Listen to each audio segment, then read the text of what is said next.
Hello, chess family. It's me, National Master Jesse James, and today we're going to be taking a look at the top 6 sacrifices by one of my favorite chess players, Paul Morphy. In our first game, we're going to take a look at a very famous game. If you haven't seen this one already, go ahead and take a look on the side. We do have a full game review, but this is one of my favorite sacrifices. Definitely helped me fall in love with him. This one is called the Opera House game. This was actually played in the opera, and they're playing in the box seats. As you can see, this was the Duke and a Count playing the black pieces. And it was said that they were getting so excited over the chess game during the opera, the people that were in it ended up asking them to be quiet because they're having so much fun playing the chess game. And this is a 17-move beauty, and it ends with this very nice checkmate at the end. Here we go. At this point, it's white to move, and Morphy starts off with bishop takes on d7. And to not get checkmated here, black would have to play the very ugly queen takes on d7. And here after rook takes, well, we're just going to be winning, right? With that being said, well, here black went ahead and played knight takes d7, the move that I think most people here would play. And here Morphy was able to force checkmate in 2 moves. And this move right here definitely, like I said, made me fall in love with his playing style. It's white to move. What do you play here? All right, hopefully you push pause. Hopefully you try to figure it out. Believe it or not, you get to play the beautiful queen to b8 for check and mate. Wait a second, it's not checkmate. The knight can take. This is true, and this is forced. Notice that the king cannot move anywhere as the bishop is blocking. Well, wait a second. I looked at this, and this doesn't work as the knight takes, right? Well, after the knight takes over here on b8, now we get the rook checkmate. Rook to d8 for check and mate, and with the final 2 pieces, Morphy checkmates his opponent. And look how ugly this is. Black's pieces are all on the starting row except for the queen, which is not helping out at all. And, well, this is just a beautiful checkmate. This one is so well known, it even gets its own checkmating pattern named. Well, it got named after Morphy, Morphy's mate. Hope you guys enjoyed that one. Let's go on to our next one. Let's take a look at a game with Paul Morphy playing the white pieces this time, and this time he's playing against his Uncle Ernest, or as I like to call him, Uncle Ernie. And here we start with a very nice little sacrifice of rook takes on c7. I say little because this is not the move that was hard to find. Here you should not take on c7, as queen b7 is just going to be check and mate. So here, after this move, the king ran over to e8. Now queen c6 check gets played, and again this is just a bad position. Here you cannot block with the rook, or else rook to b8 is going to be check and mate. Notice this bishop right here is just being a killer sniper on the side over here. So here, if you want to continue the game like Uncle Ernie did, you go ahead and play queen over to d7. And well, again, it's not a pretty move, but it's only the move you can play here. I think a lot of chess players are pretty lazy. I know I'm myself, I probably would be, and I'd probably just play rook takes d7 right away. Again, not bad, this is winning, but when you see a good move, look for a better one. And here, instead of playing that, there was a much stronger move that Morphy played. Again, I like whenever you play moves that are not to be expected.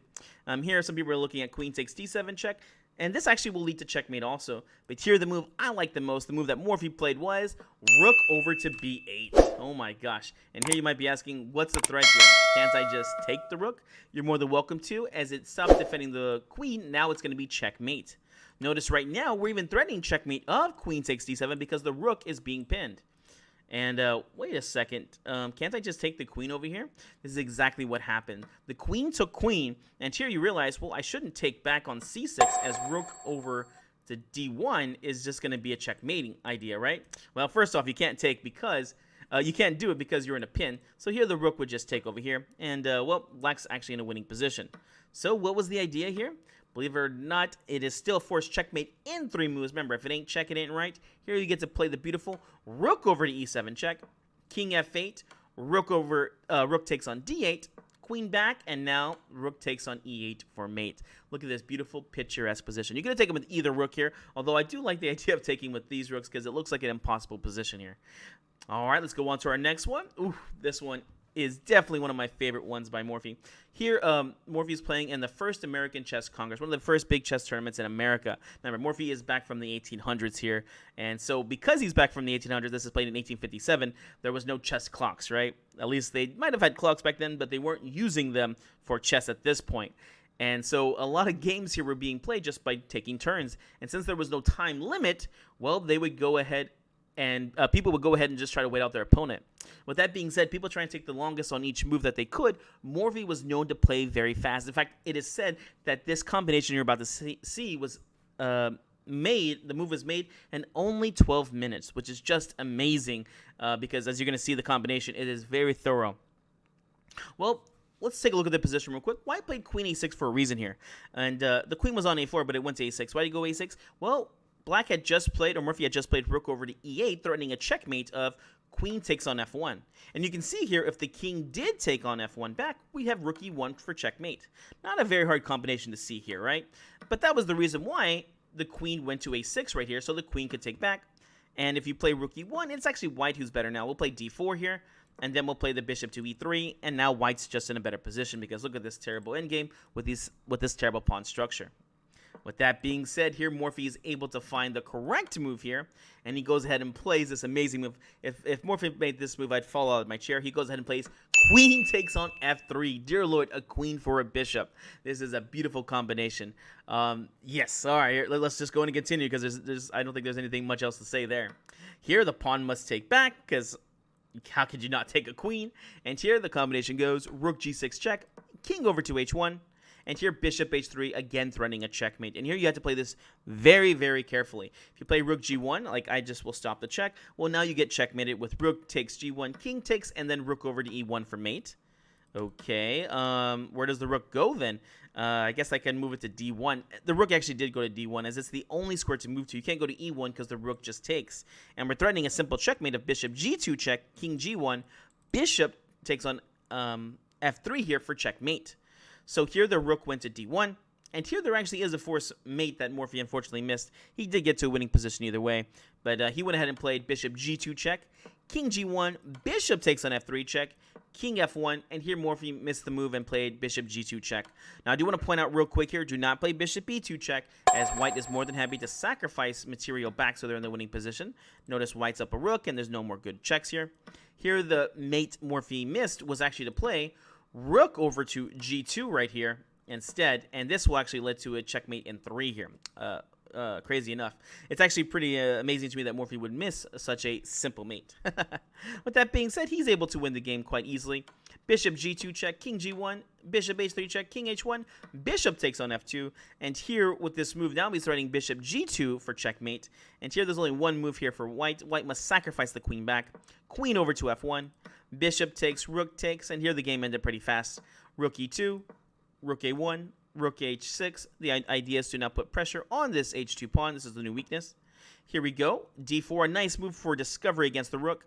And here, bishop e3, and it is game over. Here, black is just winning heavy material here, or black will be checkmating his opponent with a simple rook takes on h2 idea. For instance, if the bishop does take over here, we get what's called the swine mate. Rook takes on h2 check, king g1, and rook over to g2 for check and mate.